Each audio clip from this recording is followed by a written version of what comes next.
ভাবো তো, তোমার হাতে যদি এক অদ্ভুত ক্ষমতা আসে, সময় থামিয়ে দেওয়ার ক্ষমতা। চারপাশের সব কিছু থেমে যাবে, অথচ তুমি একাই চলবে।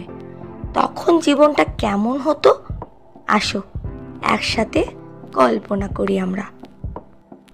নাম্বার 1, প্রথম অভিজ্ঞতা।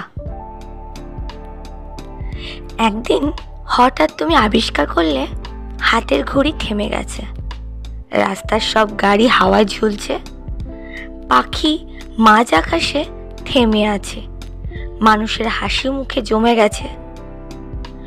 সবাই যেন এক অদ্ভুত মূর্তিতে পরিণত হয়েছে। কেবল তুমি একাই স্বাধীনভাবে হাঁটছো, নিঃশ্বাস নিচ্ছ।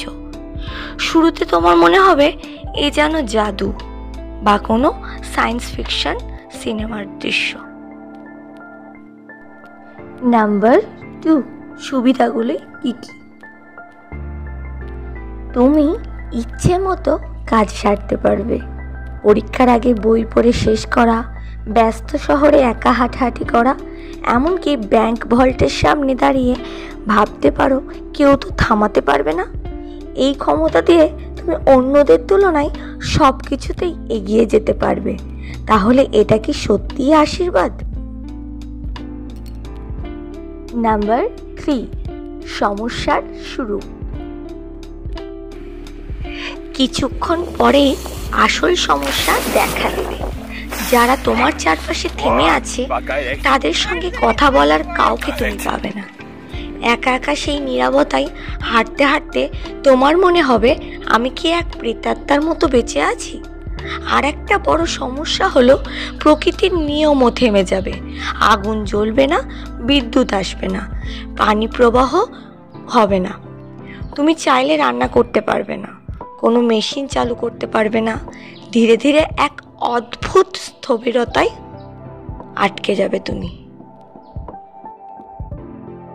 নাম্বার 4, বিজ্ঞানের ব্যাখ্যা।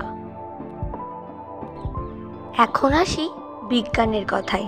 পদার্থবিদরা বলেন সময় হলো মহাবিশ্বের চতুর্থ মাত্রা। আমরা যেভাবে লম্বা, চওড়া আর উচ্চতা মেপে থাকি, তেমনই আমাদের অস্তিত্ব নির্ভর করে সময়ের ওপর। যদি সত্যিই সময় থেমে যায় তাহলে আলো পৌঁছাতে পারবে না, মানে পৃথিবী অন্ধকারে ঢেকে যাবে। মাধ্যাকর্ষণ কাজ করবে না, কারণ সেটাও সময়ের সঙ্গে জড়িত। আর তোমার নিজের শরীরের ভেতরের কোষও থেমে যাবে। অর্থাৎ বাস্তবে সময় থামানো মানে পুরো মহাবিশ্ব ভেঙে পড়া।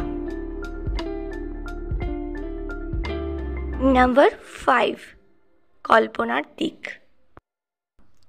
তবুও কল্পনা করতে মন্দ লাগে না।